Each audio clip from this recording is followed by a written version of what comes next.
My father was a journalist back in the 1960s covering Kennedy and then Nixon. He had read a paper of mine in high school. He said, that was really, really good. And I was like, oh, okay, sure. It's like, no, you really nailed that. And I thought, well, really? I can write? Sometimes it takes someone sort of giving you that little nudge, that push in the right direction for you to really take off. My dad did that for me. I'm Adam Rapoport, editor-in-chief of Bon Appetit. I wanted to move to New York because I needed to prove to myself that I could come to this city, take it on, and succeed. And if I didn't do that, I would regret it the rest of my life. I started at GQ, and for the first couple of years, I was kind of treading water. And when a new editor took over, Jim Nelson, he kind of put me in my direction. He allowed me to do what I love to do. Fashion to me is important. I love helping guys get dressed in the morning and helping them feel better about themselves. I became the style editor. I was the envoy from the editorial staff to the fashion department. I worked with this vast support network of incredibly smart people, but there comes a time to graduate, and leaving that womb of security at GQ was difficult.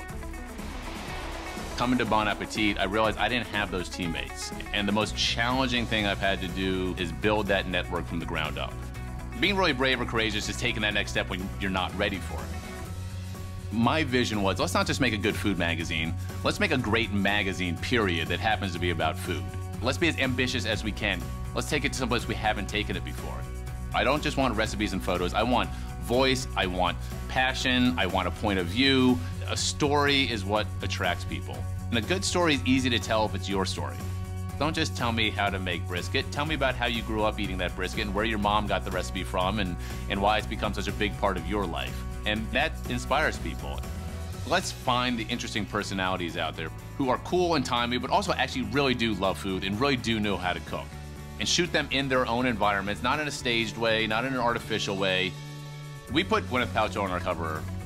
I wanted to make some noise. This is not just another food magazine. And that angered some people, but ultimately that's what it needed. And those first few months, like, people are waiting. They're like, well, is it gonna work? Is it gonna be beautiful? I don't know. Show me what you got. You just have to persevere, and you gotta tell yourself, you know what? This is gonna work. We're up in circulation, up on the newsstand, up in ad sales. It's affirmation that the vision that I had was the right one. To put yourself out there, yes, there's a risk involved, but there's also great reward involved. And that's just a great, great feeling.